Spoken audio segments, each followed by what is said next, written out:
All right, LM402, Superphonic, going for that John Bonham sound.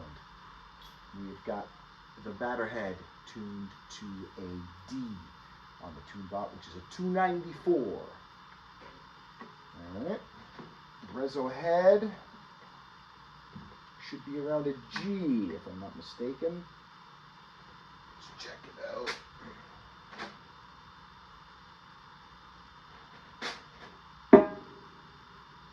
392, right on the money.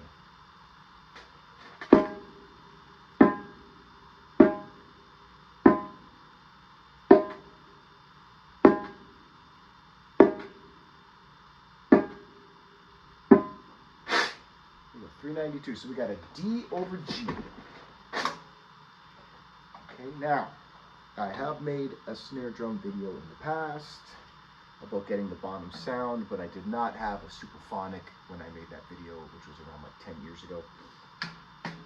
So let's see what the overall pitch of this shell is. So I'm at a 195.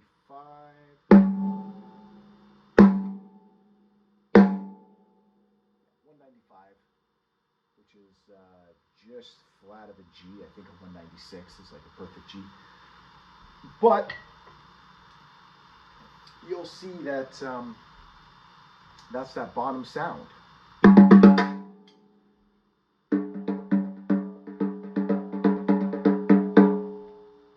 Whenever trying to go for it, if you do listen to Moby Dick or something and you hear that tone of his snare drum, what I would probably do is just like tune your batter up to anywhere between an F sharp and a G. You can go up to a G sharp like I used to, but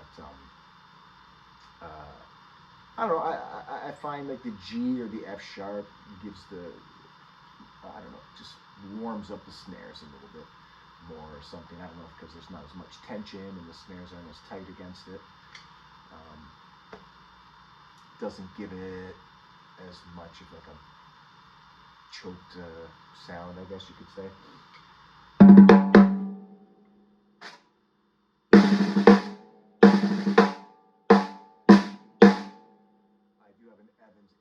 Dry head on here, so it has the little vent holes and a very small internal muffling ring. These were like my go-to heads back in the day for snare drums and stuff, and I really just wanted to try it out on the Superphonic, and I love it. I also had a Dunnet upgrade. I still have the Dunnet head on the bottom, but I just recently swapped out I think it's a 42 strand for a 20. I loved having the 42 strand on there, but I just, it was time for a change. I wanted to swap it out. And just see what my ears were hearing. And I kind of like the 20. I believe I used to use like a 24 of a pure sound. I think they're pretty much on all my other snares. And then there is this this beautiful Bucks County Makassar Ebony, and it was a 20 strand. And I kind of just liked the way the 20 sounded. But yeah. So John Bonham, we got a D over G.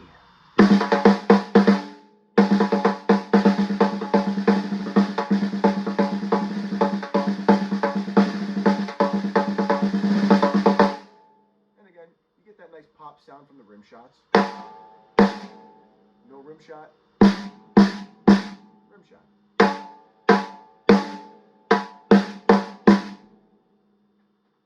You want to try to get that stick in the center of the head and find that nice spot. So way back, when was it? 2005, I attended the Modern Drummer Festival in Newark, New Jersey. And before not even knowing who Jeff Ochiltree was, I bought this DVD from his stand there, and he had some of those 2002 pasty alloy snare drums there. Well, if I can go back in time, I didn't even know who he was. And then after watching this, I was like, oh my God, I could ask that guy a gazillion questions. And I think I just said, hey, what's up? As I bought the DVD. But you can look at this on YouTube too. There's a point where he goes over the Green Sparkle Bonham drum set, and he's going through the different tunings of the entire kit. And at the end, he goes around with a mallet and he taps the bottom and the tops of everything. So if you want to reference and try to tune by ear to those, to try to get that bottom sound, that's one good way to do it. That's kind of what I did. I just sat there and was listening to the tone, and I'm like, what is that? And it sounded to me to be somewhere around a G or a G sharp for the tone of the snare drum. And then, like I said, I tried to tune it up from that. So that's how I kind of came up with this concoction. Don't know if it's right, don't know if it's wrong. Can never really get it to sound like him anyway, but you can get pretty close. And I think it's a pretty killer spot to tune your snare drum. C sharp over F sharp, C sharp over G, D over F sharp, D over G. If you want to crank it up a little bit more, D sharp over the G or the F sharp. I think those are all kind of good ranges. But anyways, I just wanted to share that. Happy Valentine's Day, and I hope this helps you get that bottom sound out of your snare drum that you're trying to achieve. And again, I'm just recording this on an iPhone, so I don't know how good the audio is going to be, but hopefully it translates through and helps you guys out.